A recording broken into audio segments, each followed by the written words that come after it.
Bonjour et bienvenue dans cette capsule vidéo numéro 7. Alors cet article s'est concentré sur le fait qu'il vaut mieux croire ce que l'on nous cache plutôt que ce que l'on nous montre.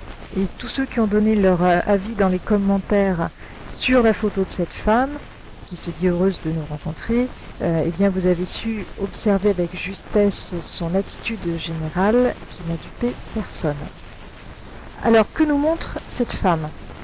Eh bien tout d'abord, elle met en avant son sourire. Elle met aussi en premier plan le dégagement de ses épaules avec une ouverture très relative de ses bras, mais c'est tout. Le bas du corps se ferme totalement. Alors, je vais revenir sur ce fameux sourire qui est tout de même un petit peu forcé.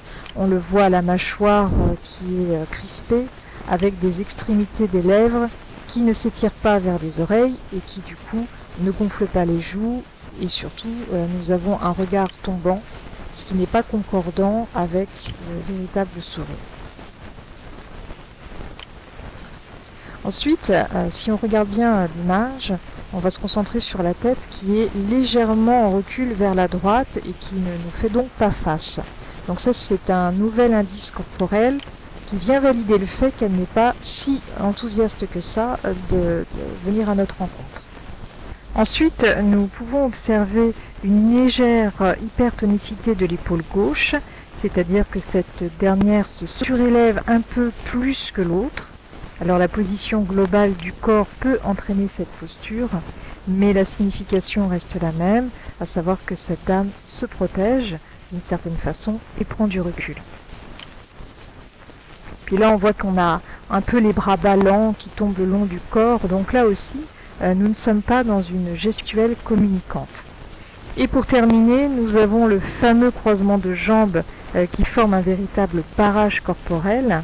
Si nous regardons bien, nous avons une incohérence corporelle, puisque sur le haut du corps, c'est le bras et la partie gauche du buste qui sont mis en avant.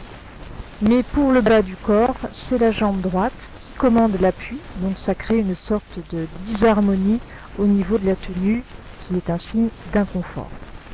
Donc voilà les quelques conclusions que nous pouvons tirer de cette photo, qui ne reste bien sûr qu'une photo et qui s'avère être beaucoup moins parlante qu'une vidéo ou un vrai face-à-face par exemple. Alors encore une fois, cette analyse ne nous permet pas de savoir ce qui se passe dans la tête de cette dame, mais uniquement de déterminer son état d'esprit du moment. Ça ne veut donc pas dire que cette personne a quelque chose contre nous, mais en tout cas, elle n'est pas dans l'état qu'elle prétend être et qu'elle met en avant, c'est-à-dire celui de la disponibilité et de l'accueil. Donc on peut imaginer qu'elle a quelque chose d'autre en tête, qu'elle n'est donc pas optimale dans sa rencontre avec nous. Donc nous avons le choix, soit nous optons pour un comportement non verbal qui amènera cette dame à s'ouvrir davantage dans la communication, ou bien à nous de faire attention de ne pas nous éterniser durant ce rendez-vous. Voilà, c'est terminé pour cette capsule vidéo, et n'oubliez pas, ayez tendance à plus croire ce que l'on vous cache plutôt que ce que l'on vous montre avec un petit peu trop d'insistance. À bientôt.